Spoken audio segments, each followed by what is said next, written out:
Hello, YouTube, and welcome to Level-Headed News. This is your host, Brenda. I have 4 articles in this episode for you. The URLs are in the description of the video for your convenience. The first article here is off of foxnews.com, and it says, Palm Sunday attacks, 44 dead, more than 100 injured in church bombings carried out by ISIS in Egypt. And there is video in this if you would care to pull that up to view it. The article reads, Egypt's president called for a 3-month state of emergency Sunday. People were killed and more than 100 more were injured in 2 Palm Sunday suicide attacks at Coptic Christian churches, ISIS terror group. Sunday's first blast happened at St. George Church in the Nile Delta town of Tanta, where at least 27 people were killed and 78 others wounded, officials said. Television footage showed the inside of the church, where a large number of people gathered around what appeared to be lifeless, bloody bodies covered with papers. A second explosion, which Egypt's Interior Ministry says was caused by a suicide bomber who tried to storm St. Mark's Cathedral in the coastal city of Alexandria, left at least 17 dead and 48 injured. The attack came just after Pope Tewodros II, leader of the Coptic Orthodox Church of Alexandria, finished services, but aides told local media that he was unharmed. At least 3 police officers were killed in the St. Mark's attack, the ministry told the Associated Press. ISIS claimed responsibility for the attacks by its media agency following the group's recent video vowing to step up attacks against Christians who the group described as infidels empowering the West against Muslims. The blast came at the start of Holy Week, leading up to Easter, and just weeks before Pope Francis is due to visit Egypt, the Arab world's most populous country. Egypt's president, Abdel Fattah el-Sisi, accused unnamed countries of fueling instability in the country, adding Egyptians have foiled plots and efforts by countries and fascist terrorist organizations that tried to control Egypt. El-Sisi ordered the immediate deployment of troops to assist police in protecting vital facilities across the country. El-Sisi did not immediately detail the legal measures needed to declare the state of emergency, but according to Egyptian constitution, the parliament majority must vote in favor of the state of emergency. Tweets here. One says, so sad to hear of the terrorist attack in Egypt. U.S. strongly condemns. I have great confidence that President el-Sisi handled the situation properly. See, the 2 leaders met at the White House on April the 3rd. The State Department issued its own statement condemning the attacks, which it called barbaric. The United States will continue to support Egypt's security and stability in the efforts to defeat terrorism, the statement said. Either a bomb was planted or someone blew himself up, Provincial Governor Ahmad told the state-run Nile TV channel Sky News reported. The attack in Tanta was the latest in a series of assaults on Egypt's Christian minority, which makes up around 10% of the population and has been repeatedly targeted by Islamic extremists. Grand Sheikh Ahmad el-Tabib, head of Egypt's Al-Azhar, the leading center of learning in Sunni Islam, condemned the attacks, calling them a despicable terrorist bombing that targeted the lives of innocents. Across the street from St. George, neighbor Susan McHale whose apartment has a clear balcony view of the church and its front yard, said the explosion violently shook her building mid-morning at a time when the church was packed. Were the first to run out of the church. Many of them had blood on their white robes, she told the Associated Press. Later, the more seriously wounded started to come out, carried in the arms of survivors and ferried to hospitals in the private cars, she said. Pope Francis decried the bombings, expressing deep condolences to my brother, Pope Tewodros II, the Coptic Church, and the Egyptian nation. Word of the attacks came as Francis was holding Palm Sunday services in St. Peter's Square. And Islamic Hamas movement ruling neighboring Gaza also condemned the bombings. Turkey also condemned the attacks. President presidential spokesman Ibrahim Khalil tweeted his condolences and said, "We strongly condemn the heinous terror attacks on churches in Egypt on Palm Sunday today." Mehmet Gormez, the head of the religious affairs in Turkey, cursed the attacks and said they were, or they are, shared problem of all humanity. The immunity of a place of worship it belongs to cannot be violated, and the bloodthirsty killing of innocent worshippers cannot ever be forgiven, Gomez said in an official statement. Of Foreign Affairs also published a statement denouncing the attack on St. George Church. "We convey our condolences to the bereaved families and the whole of the people of Egypt before a second attack hit the Alexandria Church. The bombings add fear that the Islamic extremists, who have long been battling security forces in the Sinai Peninsula, are shifting their focus to civilians." A local Islamist State affiliate claimed a suicide bombing at a church in Cairo in December that killed around 30 people, mostly women, as well as a string of killings in the restive Sinai Peninsula that caused hundreds of Christians to flee to safer areas of the country. The group has threatened further attacks. A militant group called Lawa al-Thawara responsibility for an April 1st bomb attack targeting a police training center in Tanta, which wounded 16 people. The group, believed to be linked to the outlawed Muslim Brotherhood, has mainly targeted and distanced itself from attacks on Christians. Egypt has struggled to combat a wave of Islamic militancy since the 2013 military overthrow of an elected Islamist president. And if you want to read more on this, there's a link to take you to Sky News where you can read more about that in that article. The article here is off of OregonLive.com. These last three here, they're about immigration. As everyone is affected, immigration raids turn Oregon City into a ghost town. From Woodburn, Oregon, it says Caesar Moore's customers disappeared in waves. Every time a rumor spread, his door stopped swinging open. Superior Al Joel, and I'm sure I'm butchering that all to Dickens, downtown Woodburn.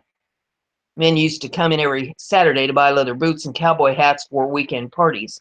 Then President Donald Trump signed an executive order beefing up immigration enforcement. Federal immigration agents detained 11 men at Woodburn gas station, leaving workers afraid to go to their jobs and children terrified to attend school. Ostrich, crocodile, and eel hadn't been touched in weeks. Monterey's business is down 80% this year. I depend on people, whether they are legal or illegal. Spanish. Across the country, undocumented immigrants say they now live in fear of deportation, but most cities are only marginally changed by the immigration anxieties of a minority group that lives in the shadows. Latinos aren't the fringe, but are very fabric of the town. More than a quarter of Woodburn's 25,000 residents are undocumented. Nearly half struggle to speak English, but this was a town that taught people to dream. In a generation, Woodburn residents transformed the state's worst Latino high school graduation rate into its highest. Mexican parents who fled violence to pick berries for $15,000 a year raised American children, college degrees, and office jobs. Latino candidates won a spot in the state legislature, 2 on the school board, and another on the city council. They became police officers and school principals. Some obtained a green card or citizenship. Others worked and paid taxes but never obtained legal status. This winter, as fear threatened to turn Woodburn into a ghost town, the dream immigrants had worked began to unravel. Fathers who came 3 and 4 decades ago have disappeared on their way to work. Mothers refuse to leave their apartments, afraid the federal agents they call La Migra may be lurking at the grocery. Teenagers worry they may soon become the legal guardians for young siblings. After the arrest, restaurants' businesses plunged so sharply that chefs stopped ordering supplies in advance. Catholics say they spend Sunday Mass learning what to do if an agent approaches them. Flyers for community meetings and pro bono attorneys hang in every restaurant. Almost everybody in town is impacted, said Chuck Ransom, school superintendent. Everybody knows somebody is related to somebody for whom that situation is real. Nobody can escape. Woodburn lies at the heart of Oregon's richest agricultural region. Today, Latinos make up 60% of Woodburn's population. Much of its existence, it was predominantly white town. Latinos came as guest workers in the 1940s to pick berries, but they lived in labor camps a mile or two outside of town. They left after the summer growing season dissolved into fall. Woodburn began to shift in the 1980s when the federal immigration reform allowed migrant workers to bring their families and apply for citizenship. Around the same time, Oregon expanded and diversified its agricultural offerings. Farmers in the Willamette Valley needed workers year-round to harvest the strawberries, hops, and wine came to bolster Oregon's economy. Workers from El Salvador, Guatemala, and Mexico decided to stay. They bought homes and enrolled their children in school. One Latina, a nurse, even joined the city council in 1985. As Latinos moved from labor camps into the city limits, some white residents balked. In 1990s, the city tried to prevent Latino farm workers from building an apartment complex near the high school. A group of residents that called themselves Americans for the Last Crusade sent anti-Mexican letters to the developers. Then Oregon Governor Barbara Roberts intervened and ordered the city to approve the housing project.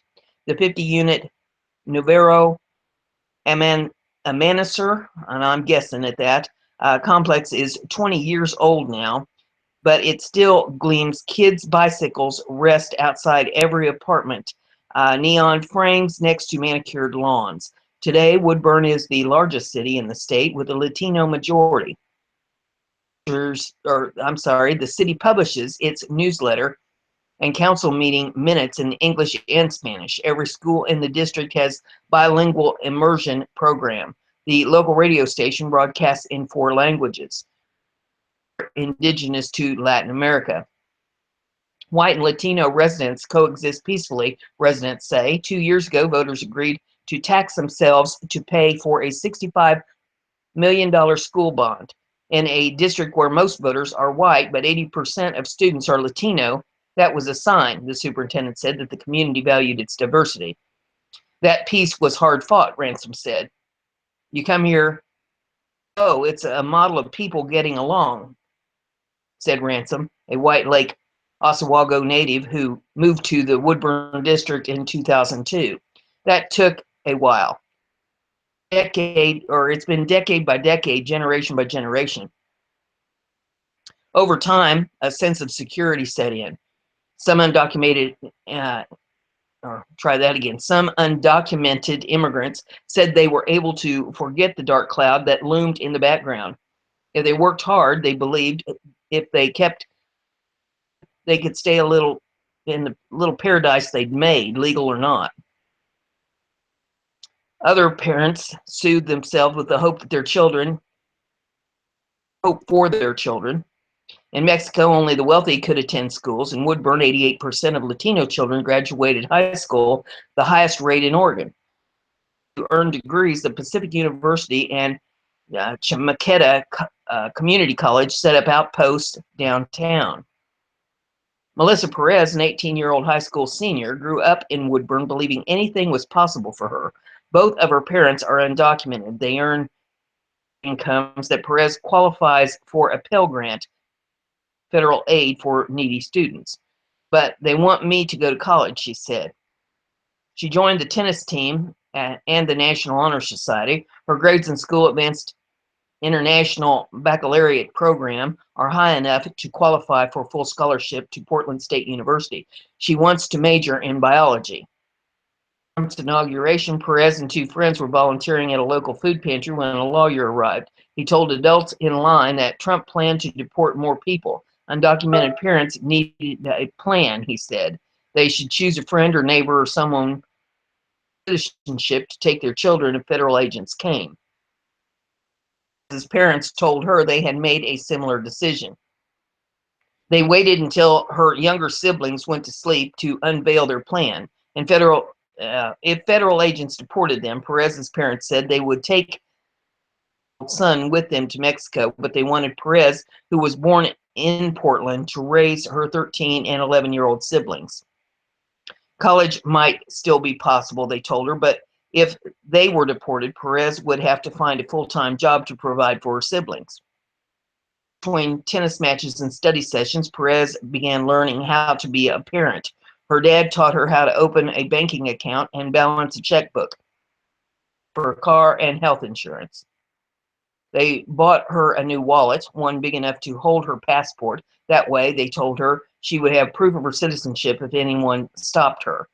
You never know, she said in mid-March over a school lunch she left uneaten. I'm just becoming an adult. World through late winter, federal agents were waiting outside Walmart. Some people wrote on Facebook, our cars down the highway. Others texted friends, teenagers, and Twitter to announce every supposed sighting. We started preparing for the raids, said Ramon Ramirez, the president of Pineros y Champinos Unidos del, and I'm probably butchering it. It's a farm workers union that formed in the 1970s after a surge in deportations.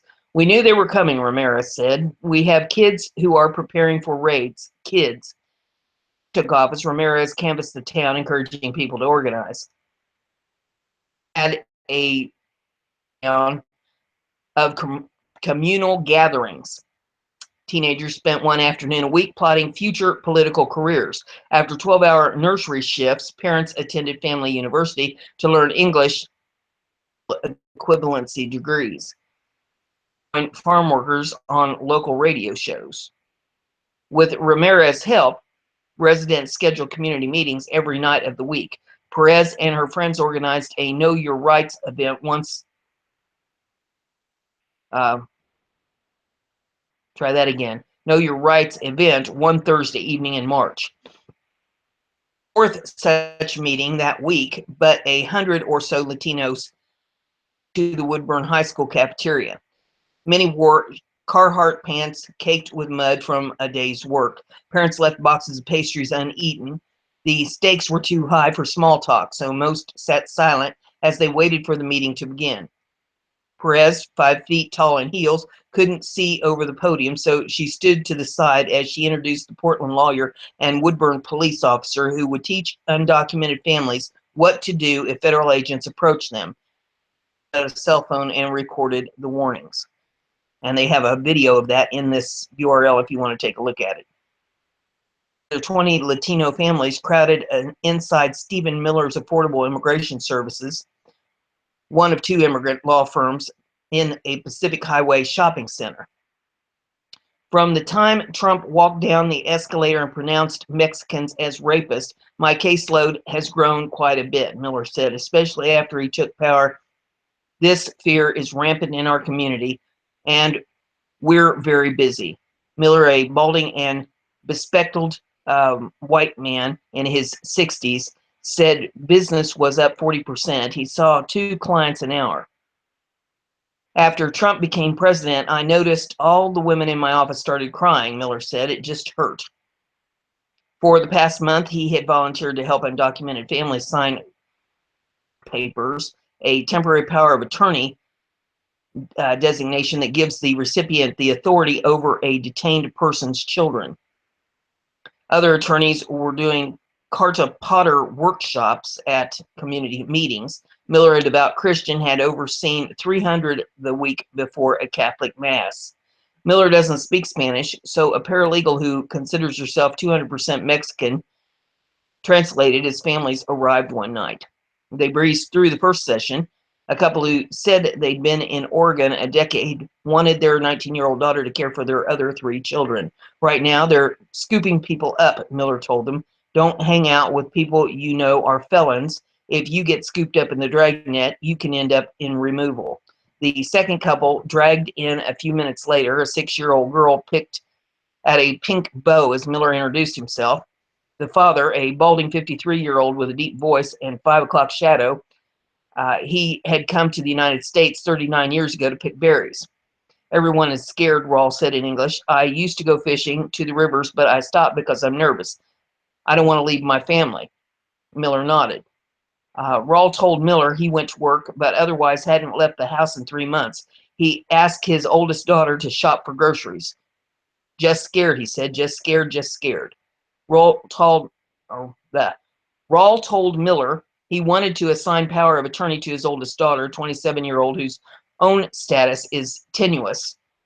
She lived legally in Oregon as a member of Obama's Deferred Action for Childhood Adults program, but that program requires a renewal every 2 years. You're the one doing all the shopping, Miller asked as the daughter peeked in. It started when we found out Trump won, she said. Our hearts just sank down. My mom started getting more nervous, anxious. Every time she came home from work, she was shaking. I called them 6 times a day. Are you okay? Are you working? What time are you coming home? Rawl ran a calloused hand over his face. His eyes blared red. We need to go back to my normal life, he said, the life I lived before. Miller started to tell Rawl what he told every client. I try to live without fear, but a paralegal knocked. The lobby was crowded. 18 other families were waiting. Downtown, in a strip lined with brick buildings and palm trees, businesses spend most of the day empty. As a family-owned taqueria next to Pacific University's campus, services slowed down from 40 tables a day to 20. The made-to-order $8 taco salads and tortilla sandwiches come in generous portions, but lunch wasn't worth the risk, construction workers who used to be regulars said. Mora, who runs Zaparita El Julasance, said the customers who do visit come to wire money back to Mexico, a contingency savings bank. Instead of spending it, they are sending it, Mora said. Everyone in general has the fear, so all of us just have to adjust. I'm lowering costs and changing things I did a few months ago. Brenda Mendoza, the executive director of the Service Center for Farm Workers, said some undocumented residents have stopped going to the doctor. Others worry about sending their children to school. Mendoza is a naturalized citizen, but said even her children come home worried that agents might stop them.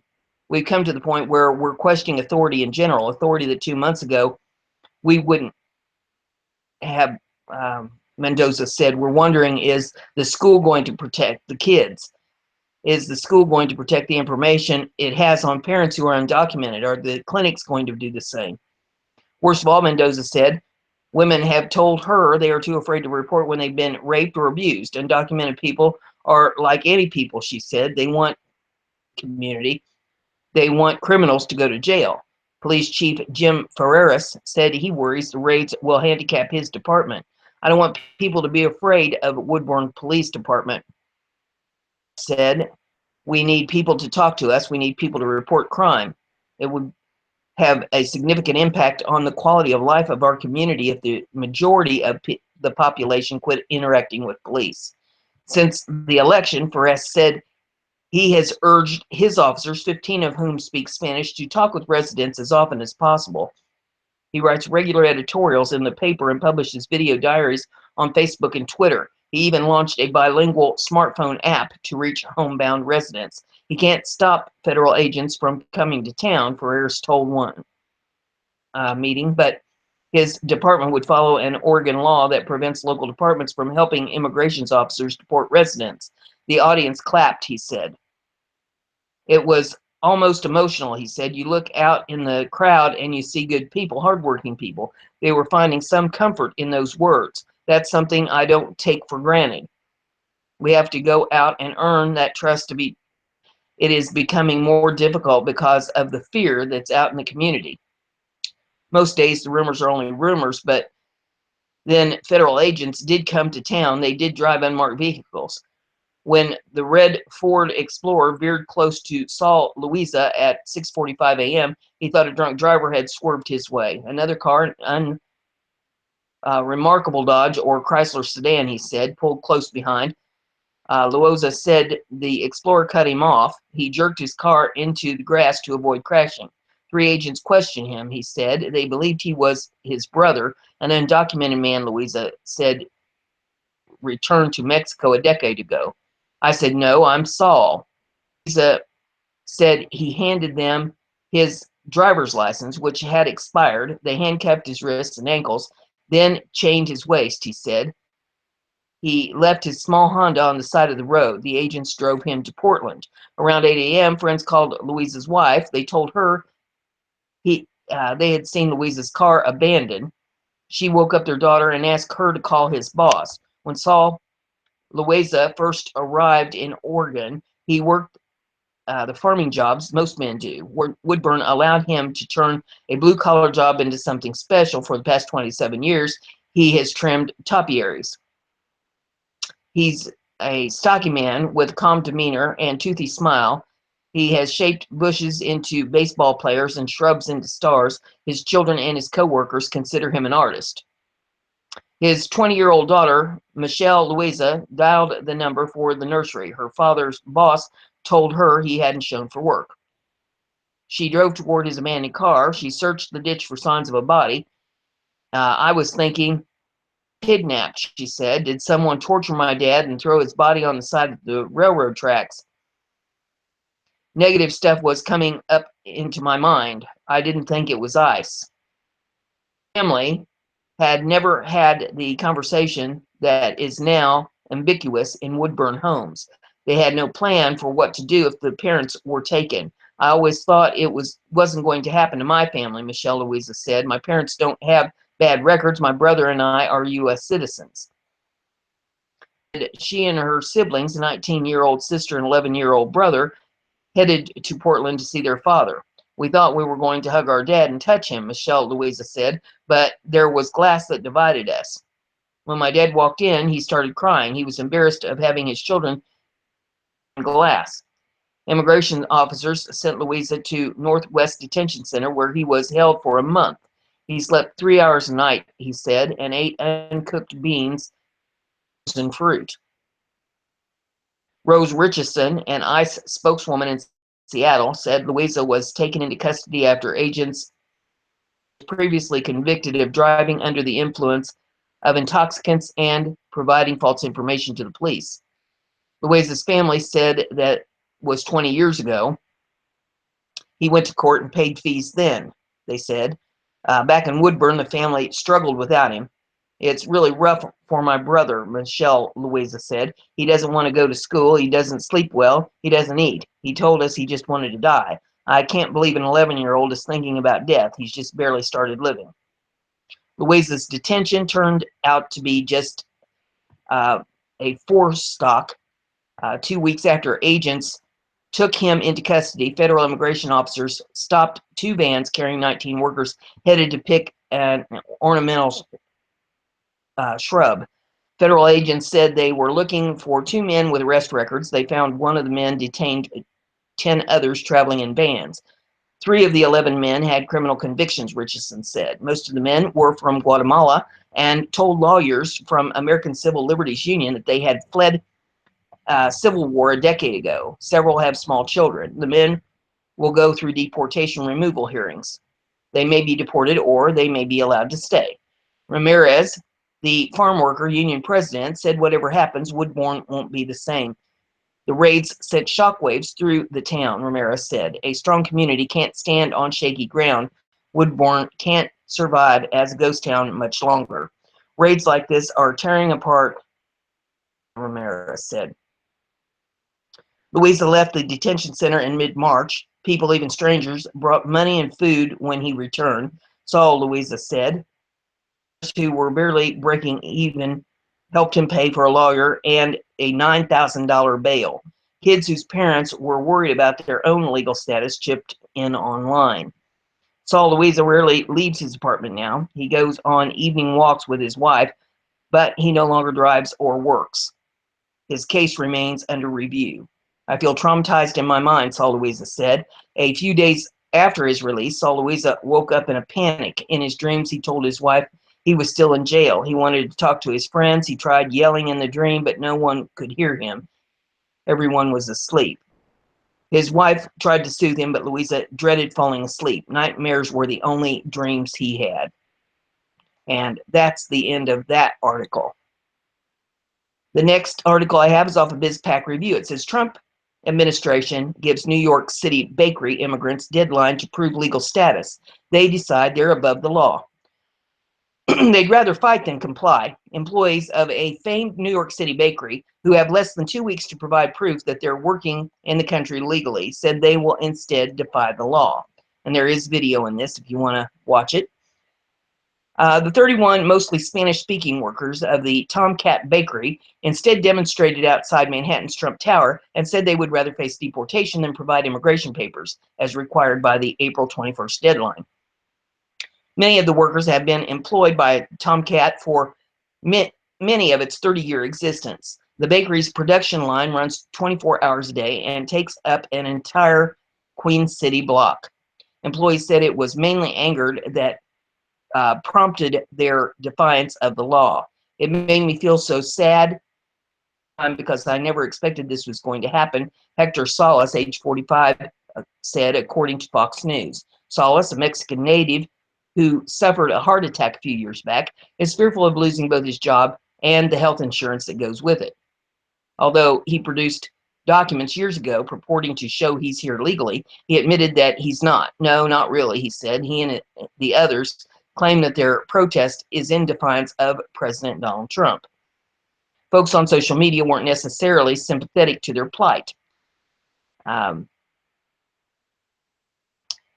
see, there's a bunch of tweets here. One says, it's not called bullying, it's called enforcing the freaking laws. Famed New York City bakery immigrant workers defied Trump. Another one says, I was born in Kansas, and I still have to provide my social security number to prove I'm legal for work. Just fire them. And there's a bunch more if you want to pull them up and read those for yourself. The next article and final one in this episode is also about the Oregon situation. It's off of BizPac. It says, nobody can escape. ICE raids turn Oregon City into ghost town, and that's a real headline. And I'm not going to read this whole thing. There's some video in it, and there's some tweets. The bottom of it says, business owners in the town are feeling the effects, to include clothing store that sells leather boots and cowboy hats. I depend on people whether they're legal or illegal. Cesar Mora told the Oregonian in Spanish. So, you know, it reads pretty much the same as the last one, but just not as lengthy. So if you want to read that, you can pull that up for yourself. And that's all I have in this episode. More episodes to follow. If you like what I'm doing here, give it a thumbs up. Share it on your social media. And don't forget to subscribe. That way you'll stay informed. See you in the next one.